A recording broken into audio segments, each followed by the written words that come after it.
নমস্কার বন্ধুরা, শর্মিলাস কিচেনের একটি নতুন পর্বে সবাইকে স্বাগত। আজকের রেসিপি সর্ষে পোস্ত দিয়ে বাটা মাছের ঝাল। প্রথমে এখানে বাটা মাছগুলোকে ভালো করে ধুয়ে পরিষ্কার করে রেখেছি। এরপর এর উপরে ছড়িয়ে দিচ্ছি নুন এবং হলুদ। নুন হলুদ মাখিয়ে মাছগুলোকে রেখে দিতে হবে 10 থেকে 15 মিনিটের জন্য।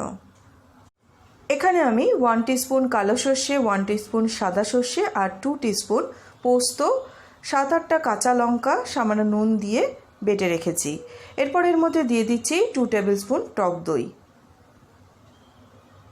আর দিয়ে দিচ্ছি 1/2 টিস্পুন হলুদ গুঁড়ো।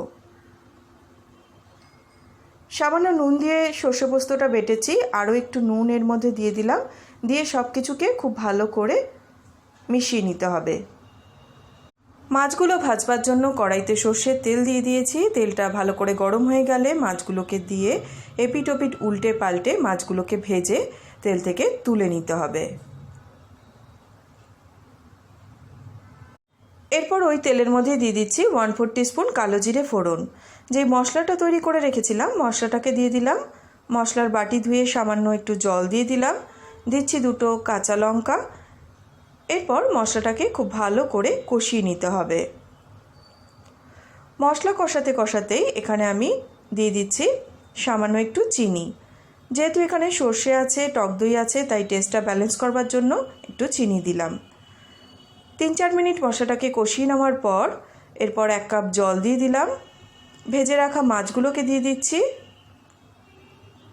মাছগুলোকে দিয়ে ঢাকা দিয়ে এটাকে রান্না করে নেব আরও 5 থেকে 7 মিনিটের জন্য। এখন দেখুন গ্রেভিটা বেশ ঘন হয়ে গেছে। সর্ষে পোস্ত দিয়ে বাটা মাছের ঝাল কিন্তু একদমই রেডি। ঠিক একইভাবে আপনারা চারাপোনা, পাবদা, পার্শে দিয়েও এই রেসিপিটা তৈরি করতে পারেন।